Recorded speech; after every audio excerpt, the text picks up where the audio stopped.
Welcome to Advent Health Castle Rock. We are honored to be a part of welcoming your baby. I'm Chelsea, your birth concierge. I help you navigate through your birth experience and communicate your wishes to our nurses.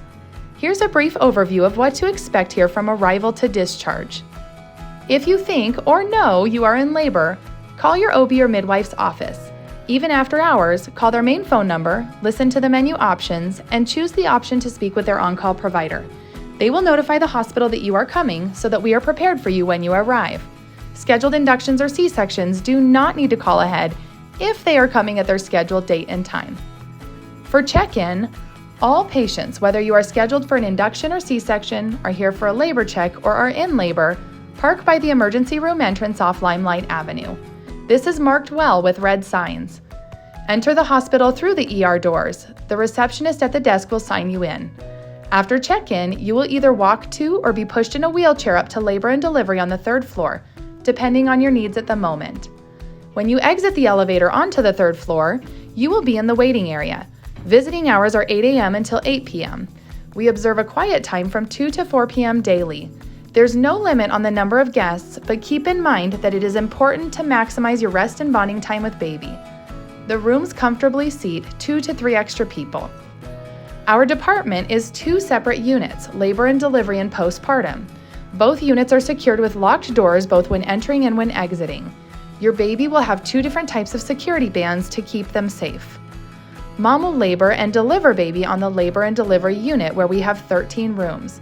4 of them are standard size and 9 are larger.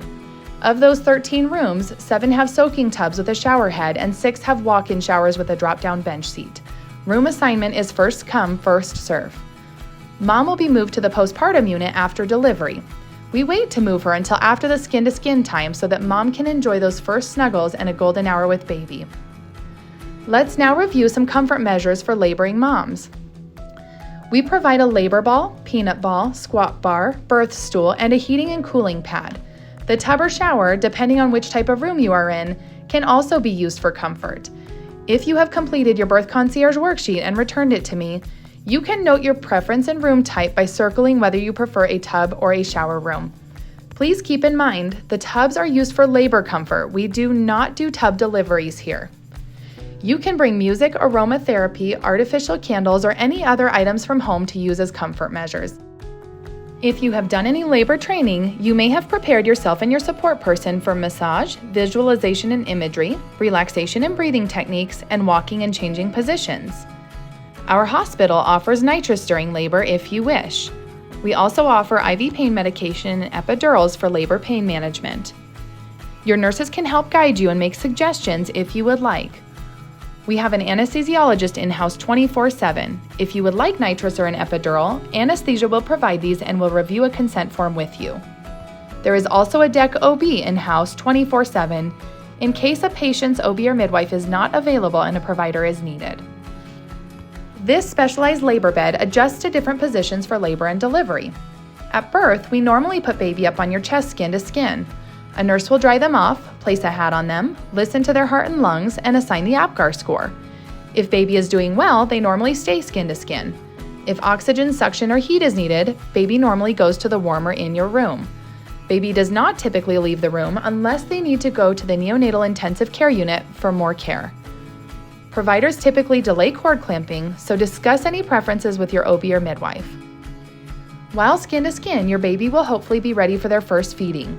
Whether you choose to breast or bottle feed your baby, the nurses are here to provide support, so please ask if you have any questions. More information on lactation support and specialist availability will be provided during your stay. Within an hour or 2 after a vaginal delivery, you will likely have a full bladder and need to use the restroom. Even after an epidural, at this time, mom can usually walk with assistance. We provide the supplies for perineal care, including mesh underwear, pads, a perineal bottle, witch hazel Tux pads, lidocaine spray, and ice packs. You can take home any remaining perineal supplies, but you may want to purchase extra pads and witch hazel to have at home. After getting up to the restroom, you will normally be transferred to the postpartum unit to stay until you are discharged from the hospital. Your support person will have a fold-down or a pull-out couch in the room. We provide blankets, sheets, pillows, towels, and washcloths by request. Just ask your nurse. If mom has a C-section, planned or unplanned, she'll be taken to the operating room. If general anesthesia is used, which is rare, mom won't be awake and the support person must wait in the patient room during surgery.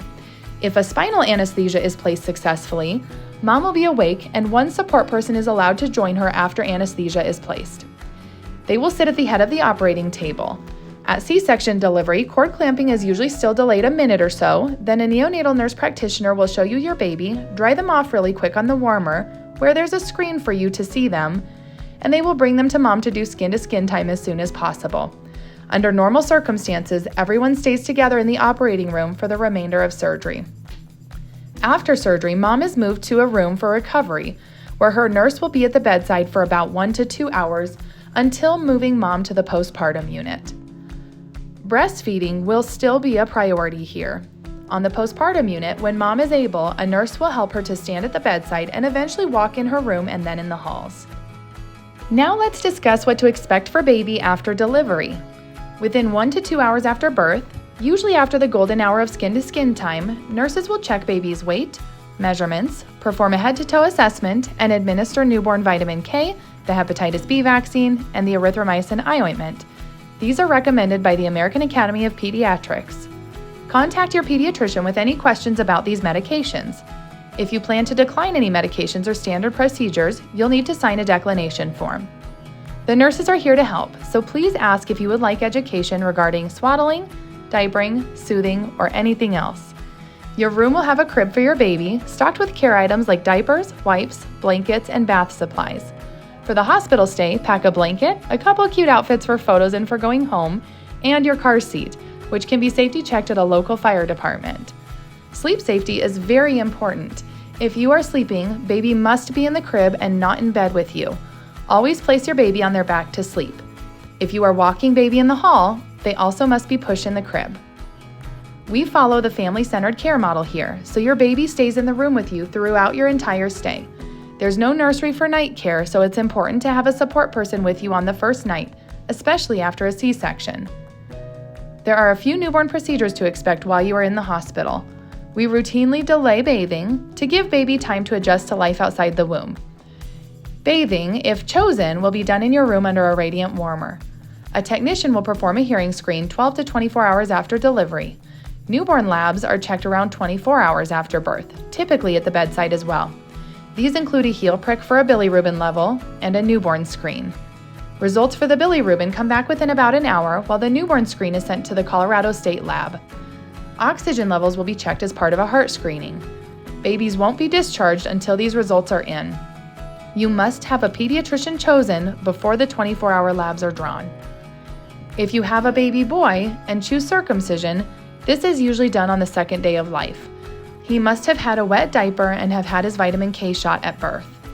A local numbing anesthetic is used, and a parent can be present during the procedure.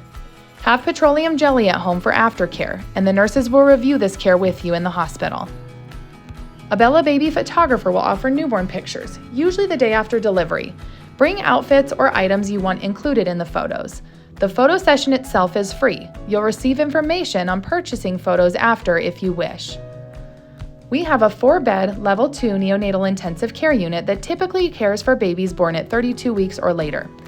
A neonatal nurse practitioner is available 24/7 for any concerns. If you anticipate your baby needing NICU care or if you're experiencing pregnancy complications, please reach out to me with any questions. Room service is available from 7 a.m. to 7 p.m. Mom receives 3 meals a day, and the support person gets a few meal vouchers for room service or the Manna restaurant. Additional vouchers can be purchased at the barista counter during restaurant hours. Outside food is also welcome. You'll receive a celebration bundt cake after delivery and a take-and-bake pizza at discharge for a meal at home. You'll have access to a nourishment room with snacks, an ice machine, coffee, and more. In this room, carts are available for your support person to help pack the car upon discharge. Non-narcotic pain relief medications are available by patient request after delivery. Just push your nurse call button and let the nurse know if you are in pain. Your stay will typically last 1 to 2 nights for a vaginal delivery and 2 to 4 nights after a C-section, depending on your needs and wishes. Before discharge, your OB and pediatrician must write discharge orders, and you'll need to watch a discharge video. Now that we have reviewed what to expect, email me with any questions, if you need to schedule your birth concierge appointment, or if you need paperwork. We are excited to support you through your birth experience.